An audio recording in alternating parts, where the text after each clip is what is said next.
Bonjour. Dans cette séquence vidéo, je vous propose de faire un focus sur la posture du chien tête en bas. Dans la description sous la vidéo, vous trouverez tous les bénéfices que peut apporter cette posture, mais également les contre-indications. Je vous recommande d'utiliser un tapis antidérapant pour plus de confort dans cette posture. Nous allons commencer par préparer les poignets. Je vous propose donc de vous placer sur les talons. Les mains sont posées au sol de chaque côté des genoux, les bras sont tendus. Tout doucement, sans forcer, en étant vraiment dans la douceur pour vos poignets, je vous propose de soulever les fessiers et d'amener vos épaules plus en avant. Allez jusqu'où c'est possible pour vous d'aller, sans rien forcer. Essayez de garder les paumes de main bien plaquées au sol et continuez d'avancer en avant.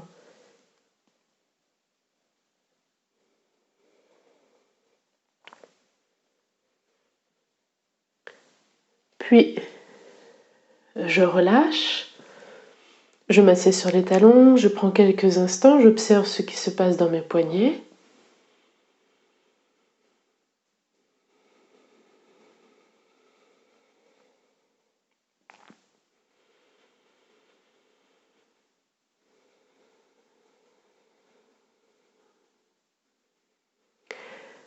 Cette fois, je vais venir me mettre à quatre pattes, les doigts tournés vers les genoux, les mains bien à plat sur le sol. Et tout doucement, cette fois, je recule en essayant de garder le plus longtemps possible le talon des mains en contact avec le sol. Je ne force rien, je sens un bel étirement au niveau du canal carpien. Je respire dans ma posture.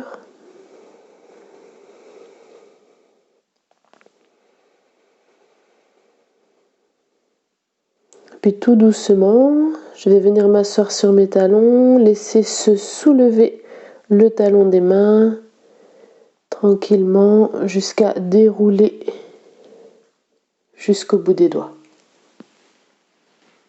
Là encore, je prends le temps d'observer ce qui s'est passé dans mes poignets, je relâche.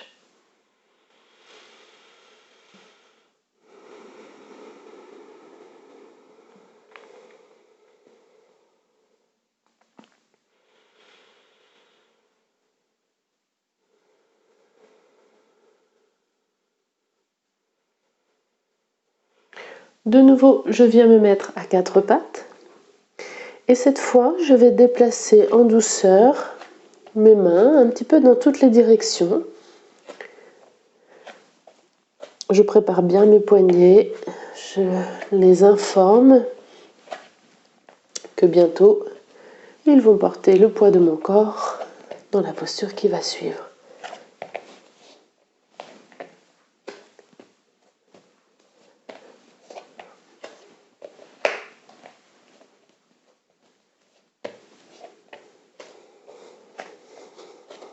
Essayez d'explorer de cette façon-là toutes les positions possibles pour vos poignets, sans forcer.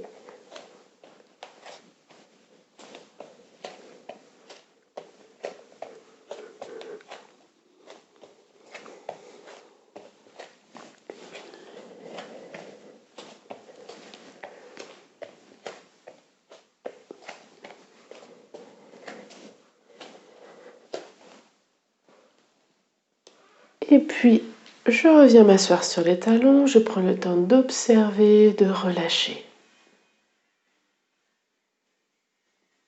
Quelle que soit la posture, l'exercice que j'effectue, quel que soit le geste que j'effectue, il laisse une trace dans mon corps, une résonance que je peux continuer d'observer même après l'avoir effectué.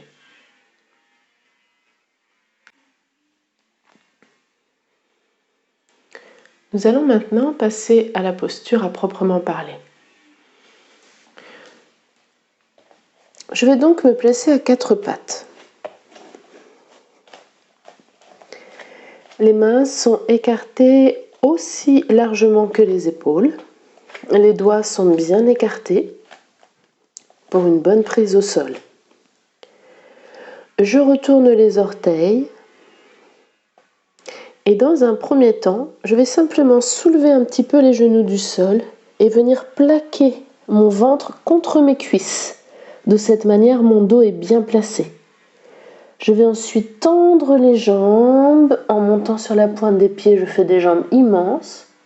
Et dans un deuxième temps, je rapproche les talons du sol pour bien étirer l'arrière de mes jambes. Je ne reste pas dans cette première proposition. Je repose les genoux au sol. Je relâche le temps d'une ou deux respirations.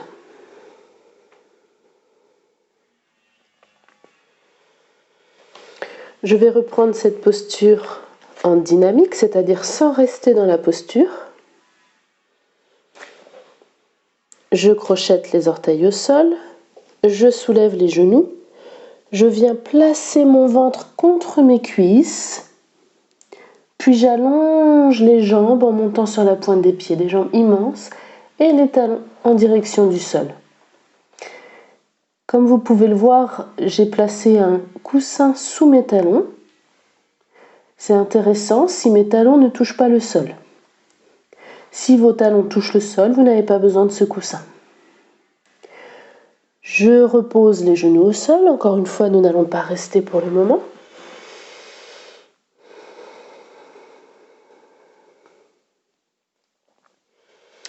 Et cette fois, nous allons rester dans la posture. Alors moi, je n'ai pas besoin du coussin, mais vous n'hésitez pas à le placer si vous avez besoin. Donc soit un coussin, soit une couverture roulée. Et si vous avez mal au poignet, vous pouvez également poser le talon de vos mains sur une couverture roulée.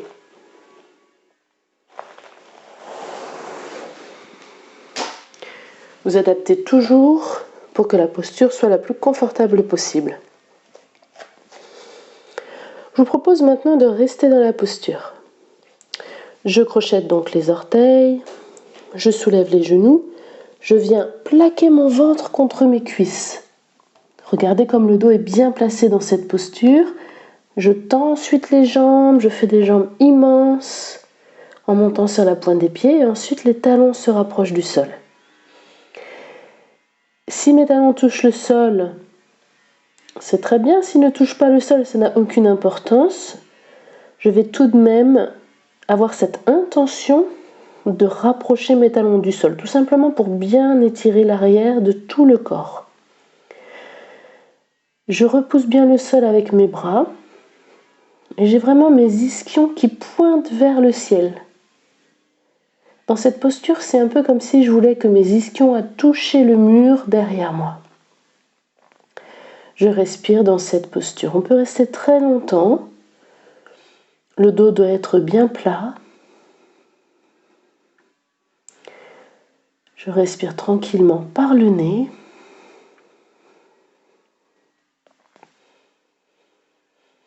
Ressentez bien vos appuis sur le sol. Sentez comme vous êtes ferme sur vos appuis.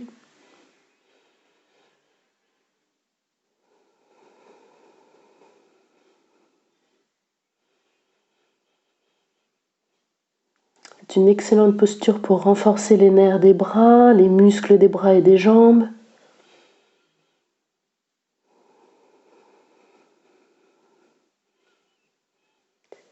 On peut sentir que tout l'arrière du corps est étiré dans cette posture. Et c'est une posture qui va favoriser le relâchement dans les épaules. Lorsqu'on l'aura terminé,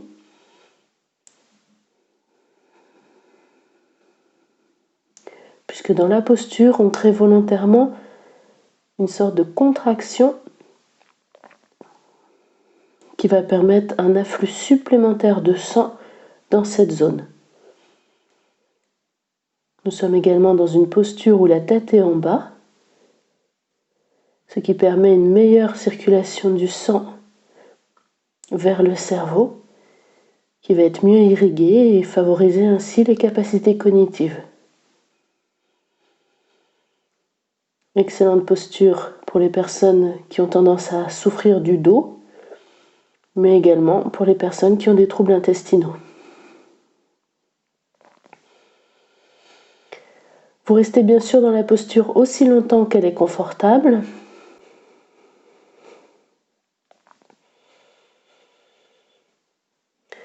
Si vous êtes bien dans la posture, vous pouvez rajouter ces variantes.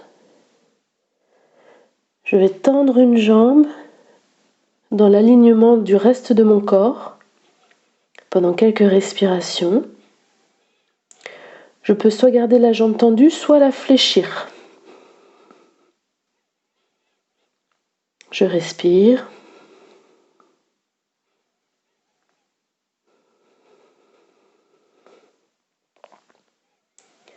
Puis bien sûr, je vais faire la même chose de l'autre côté. Vous allez voir que on amplifie l'étirement de la jambe qui reste au sol.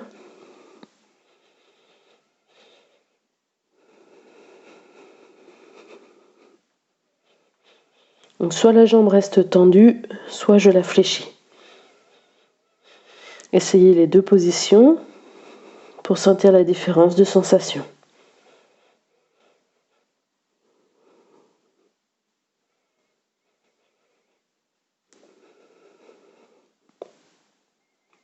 Puis je repose.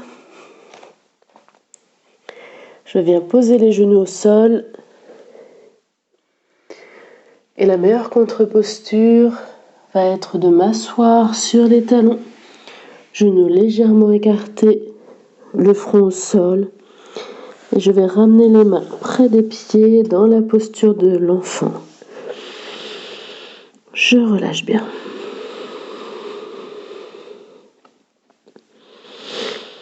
Dans cette contre-posture, j'abandonne ma tête de tout son poids sur le sol. Je laisse mes épaules se relâcher, s'abandonner vers le sol.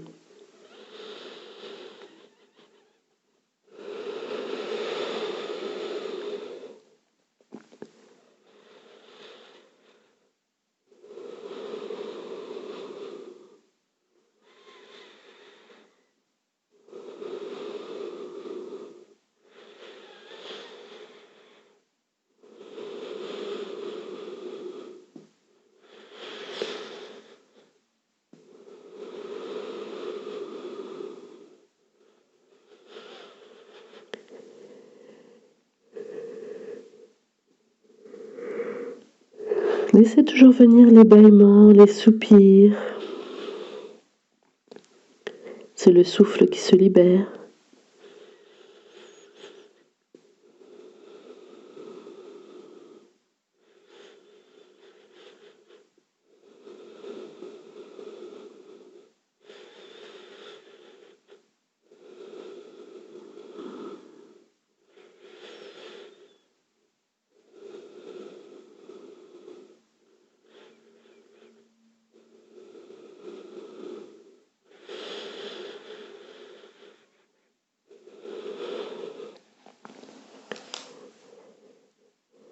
Puis je repose les mains de chaque côté des genoux.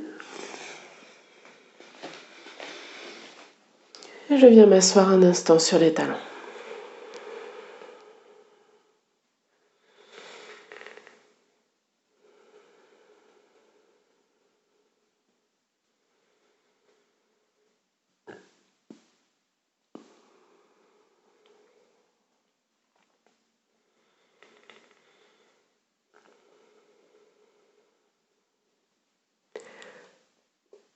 Après la posture du chien tête en bas, il peut être intéressant d'effectuer la posture du chien tête en haut. Pour cette posture, on va se mettre à quatre pattes. On va crocheter les orteils, tendre les jambes et laisser le bassin descendre dans le vide. La poitrine s'avance entre les bras et je lève le nez au ciel. Le bassin ne touche pas le sol, les jambes ne touchent pas le sol. Quelques respirations seulement. les bras bien tendus.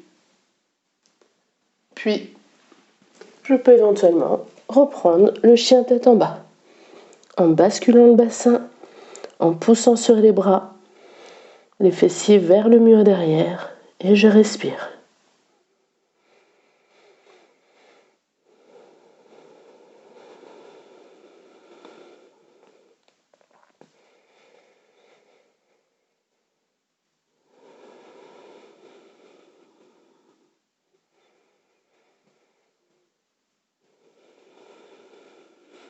Puis de nouveau, genoux au sol, je m'assieds sur les talons, je pose le front au sol, les mains près des pieds, et je relâche dans la posture de l'enfant.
Pour sortir de la posture, les mains de chaque côté des genoux, je repousse le sol.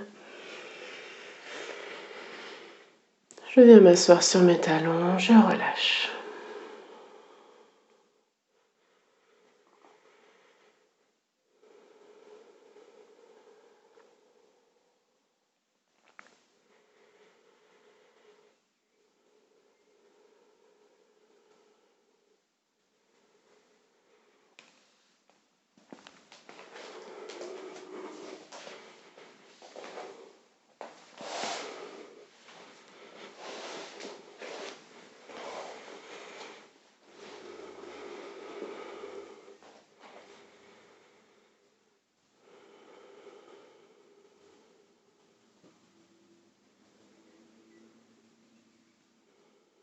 Prenez quelques instants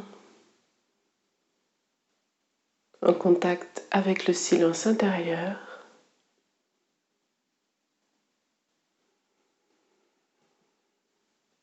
Laissez se déposer au cœur de vos cellules les informations en lien avec les postures que nous venons d'effectuer.